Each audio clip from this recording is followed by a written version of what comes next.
Hello dear students, arithmetic की जो हमारी सीरीज चल रही है variable based plus language based question है। पूरी वीडियो देखें आप लोग क्योंकि अच्छे क्वेश्चंस हैं। आज के प्लेलिस्ट का लिंक इसी वीडियो के डिस्क्रिप्शन में मिल जाएगा, चेक जरूर कर लें। शुरू करते हैं हम वीडियो को। पहला क्वेश्चन आपके सामने है। इसमें बोला गया है कोई बोट है, वो 240 किलोमीटर अप स्ट्रीम जाती है, 15 घंटे ले रही है। अगर वही boat D+48 kilometre down stream जा रही है तो 12 घंटे ले रही है। हमसे बोला है जो स्ट्रीम की स्पीड है, धारा की जो चाल है, वो 20% है स्पीड ऑफ बोट। जो बोट की स्पीड है उसका 20% है स्ट्रीम की स्पीड। तो हमें D किलोमीटर स्टिल वाटर में जाना है, तो नाव को कितना टाइम लगेगा ये बताना है। यहाँ ध्यान रखना है स्टिल वाटर में पूछा है। तो देखिए क्या बोला गया है। सबसे पहले 240 किलोमीटर उसको जाना है, 15 घंटे लग रहे हैं। हमें बोट और स्ट्रीम की स्पीड में रिलेशन दिया है कि अगर बोट 5 यूनिट है तो स्ट्रीम की स्पीड 1 यूनिट है। और अप स्ट्रीम में कहा गया है तो ये दूरी 5 में 1 माइनस होगी, 4 यूनिट में चले हैं। तो यहाँ से ए की वैल्यू कितनी आ जाएगी, 15 से 4 बार। ए की वैल्यू हमारी 4 आ गई है। बोट की स्पीड हो गई 20, स्ट्रीम की स्पीड हो गई 4। ये चीज क्लियर हो गई। ये एग्जैक्ट वैल्यू आ गई है। 20 किलोमीटर पर घंटा बोट, स्ट्रीम की स्पीड है 4 किलोमीटर पर घंटा। D+48 किलोमीटर जाना है, टाइम लग रहा है 12 घंटे। यहाँ पर बात हो रही है डाउन स्ट्रीम स्पीड की, यानी कि 20 में 4 जुड़ेंगे तो 24 आएगा। मल्टीप्लाई नहीं करेंगे हम। D इक्वल्स टू हो जाएगा 12 इंटू 24 माइनस का 48। D इक्वल्स टू हो जाएगा 24 कॉमन ले लिया, 12 में माइनस होगा 2, तो D की वैल्यू कितनी आएगी 240 किलोमीटर D की वैल्यू है।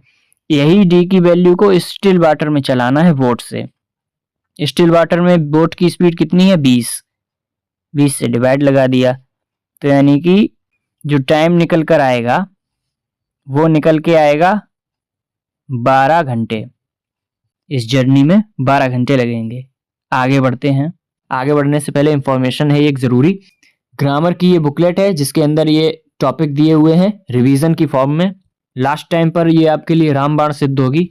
इसके अलावा अर्थमेटिक की ये PDF बनी हुई है जिसके अंदर फॉर्मूला, कॉन्सेप्ट, क्वेश्चंस सब कुछ है, और जो कुछ भी है वो टॉपिक वाइज है। टॉपिक सारे अर्थमेटिक के आपके सामने ये लिखे हुए हैं।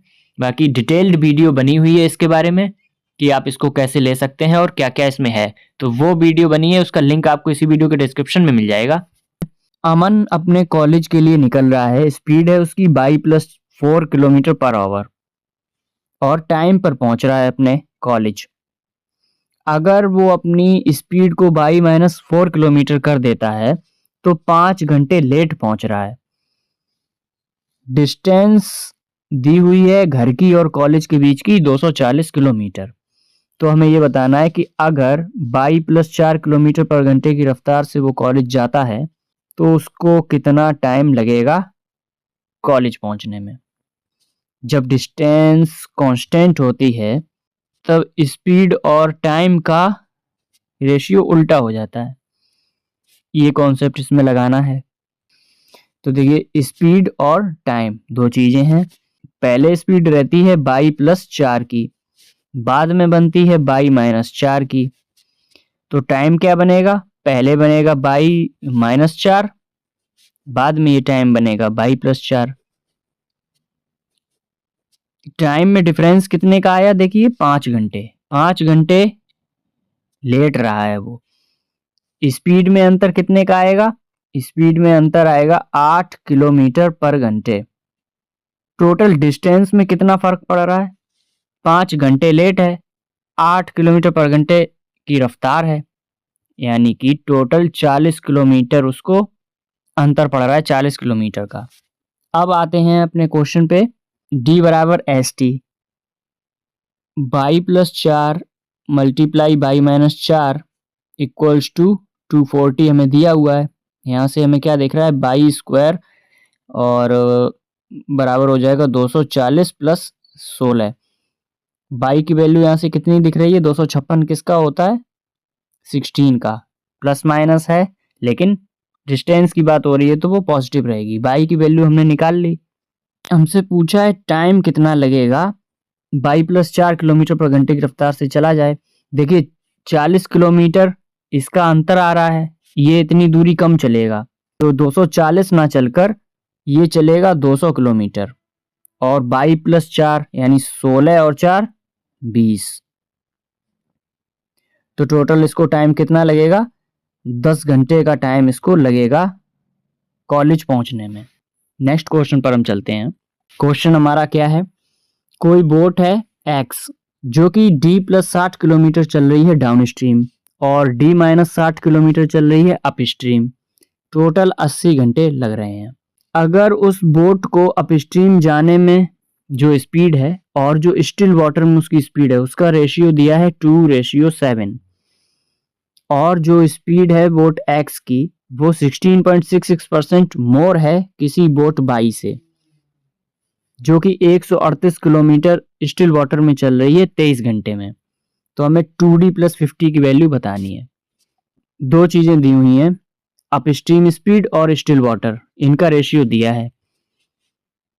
अप स्ट्रीम का मतलब क्या हुआ? Boat minus stream divide by still water, boat की स्पीड इक्वल्स टू ये दिया है 2/7। यहां से हमें क्या पता लगा कि x यानी कि स्टिल वाटर में 7 यूनिट है तो धारा की चाल कितनी बनेगी जो 2 आए? तो धारा की चाल बनेगी 5। ये चीज हमें मिल गई है, इसका यूज करेंगे आगे।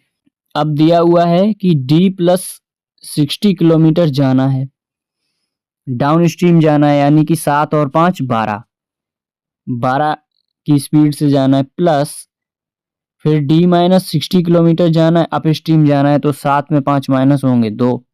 टोटल टाइम कितना लग रहा है? 80 घंटे।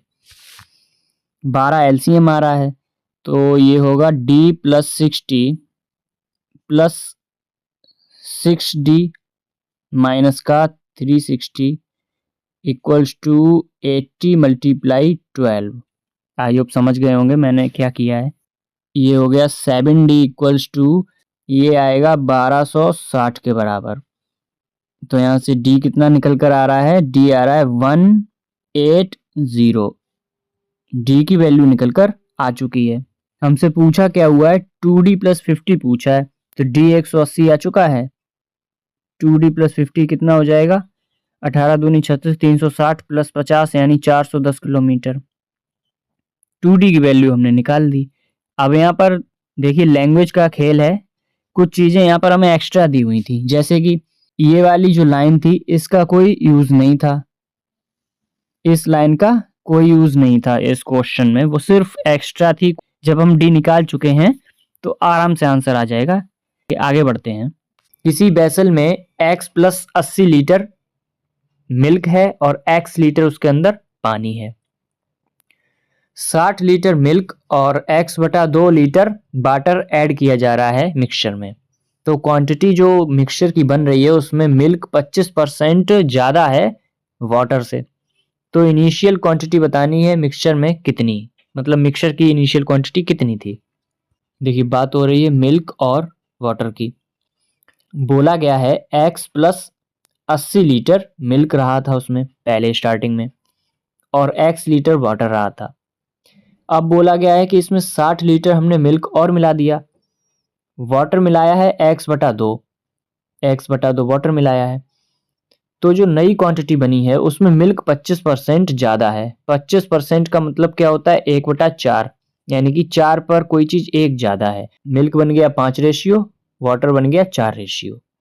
तो ये बनेगा 4x प्लस 8 6 14, 14 चौका 56, 560 बराबर में ये बनेगा 3x यानी कि 5 तिया 15x बटा 2। तो ये बनेगा 4 दूनी 8 यानी कि 7x बटा 2 बराबर में 560। 7 से ये जाएगा 80 बार।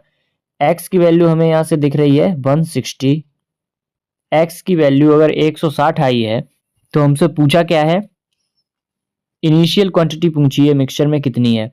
इनिशियल क्वांटिटी का मतलब हो गया x प्लस 80, ये रहा था मिल्क और x लीटर था वाटर, यानी कि 2x प्लस 80 लीटर की वैल्यू बतानी है। तो 16 दूनी 32, 320 ये हो गया प्लस 80 ये हो गया, यानी कि टोटल 400 लीटर उसमें इनिशियल मिक्सचर था। 400 लीटर इसका आंसर आएगा। आगे बढ़ते हैं।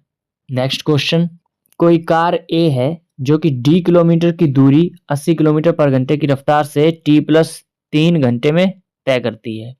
कोई कार बी है जो d प्लस 220 किलोमीटर की दूरी 2t प्लस 1 घंटों में तय करती है। अगर कार बी की स्पीड 25% ज़्यादा है कार ए से, तो हमें t की वैल्यू बतानी है। कार ए के लिए सबसे पहले बात करें तो d किलोमीटर चली है, 80 की स्पीड से चली है और टाइम लग रहा है t प्लस 3। कार बी के लिए अगर बात करें तो d प्लस 220 किलोमीटर चली है। अच्छा, 25% ज़्यादा है स्पीड ए से, तो 80 का 25% होता है 20 और ज़्यादा है तो हो जाएगा 100 और टाइम लग रहा है 2t प्लस 1। अगर इस d की वैल्यू इस इक्वेशन में रख देते हैं तो काम बन जाएगा।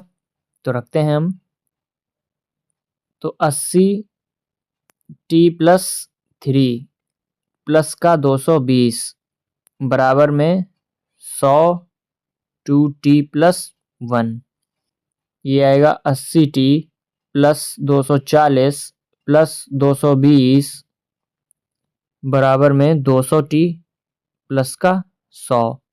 अब ये 80t इधर जाएंगे तो बचेगा 120t। 120t बराबर में ये बना है 460, इसमें 100 इधर आके माइनस होगा तो बनेगा 360, ये आएगा 360। t की वैल्यू हमें सीधी सीधी दिख रही है 3, यही इसका आंसर बनेगा। इस तरीके से करेंगे, शॉर्ट मेथड है ये। आगे बढ़ते हैं।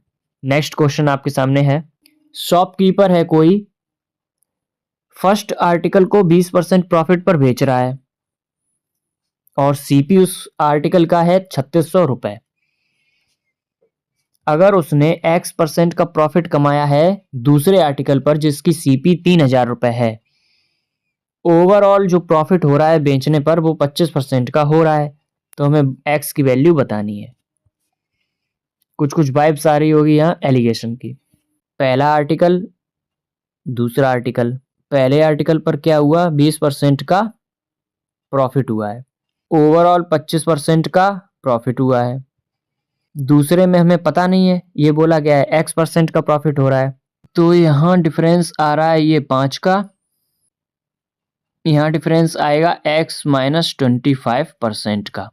अब यहाँ ध्यान देने वाली बात यह है, जो 2 था उसकी सीपी 3000 थी, यानी 5 यूनिट की वैल्यू 3000 है, मल्टीप्लाई हो रहा है 600 से। इसका भी मल्टीप्लाई होगा 600 बार, करके देखते हैं तो वो बराबर आना चाहिए 3600 के। 3600 बराबर आना चाहिए 600 का मल्टीप्लाई करने के बाद x माइनस 25, ये कटेगा 6 बार। x की वैल्यू में कितनी दिख रही है यहाँ से, 25 6 31, 31%, ये इसका आंसर बनेगा। शॉर्ट मेथड है यही। आगे बढ़ते हैं। नेक्स्ट क्वेश्चन है, परसेंटेज राम और श्याम की 4:x है। राम 4 साल छोटा है हरी से, हरी की एज 10 साल बाद 30 साल हो रही है। श्याम और राम की एज का डिफरेंस जो है वो बराबर है हरी की प्रेजेंट एज के, तो x+1 बताना है। लैंग्वेज का खेल है इसमें पूरा। बात हो रही है राम और श्याम की प्रेजेंट एज जो कि 4 और x रेशियो में है। हमें लास्ट में यह दिया हुआ है कि हरी जो है 10 साल बाद 30 साल का हो रहा है। अगर 10 साल बाद 30 का है तो प्रेजेंट में कितने का होगा, 20 का। ये हरी की प्रेजेंटेज आ गई। यहाँ हमें एक चीज और बोली है कि जो राम है वो 4 साल छोटा है हरी से, 4 साल छोटा है, यानी राम की बन जाएगी 16 साल। ये राम की प्रेजेंटेज बन गई। राम अगर प्रेजेंट एज 16 है तो 4 यूनिट जो 4 रेशियो है वो 16 के बराबर है। हमें एक चीज और दी हुई है, राम की उम्र और श्याम की उम्र, इन दोनों के बीच में जो डिफरेंस है वो हरि की प्रेजेंट एज के बराबर है। अब यहाँ माइनस में आ रहा है और माइनस में एज थोड़ी ना चलेगी, इसका मतलब इसको ऐसे लिखेंगे कि श्याम बड़ा है राम से। इसका सीधा लॉजिक ये है। तो जो श्याम है उसकी एज निकल कर आ रही है 36 साल। सबकी एज मिल गई हमसे, लेकिन पूछा क्या है? श्याम 36 साल का आया है, 36 साल का आया है। 4 में जब 4 का मल्टीप्लाई किया था तब 16 आया था। इसका मतलब है x में किसका मल्टीप्लाई करें कि 36 आए? तो यहां से हमें दिख रहा है कि x जो है वो 9 रेशियो है। अगर x 9 आया है तो हमसे x प्लस 1 पूछा है जो कि हो जाएगा 10। इस तरीके से इसको करेंगे। इजी क्वेश्चन था, बस यहाँ आपको इस रेशियो की वैल्यू निकालनी थी x की। आई होप समझ में आया होगा।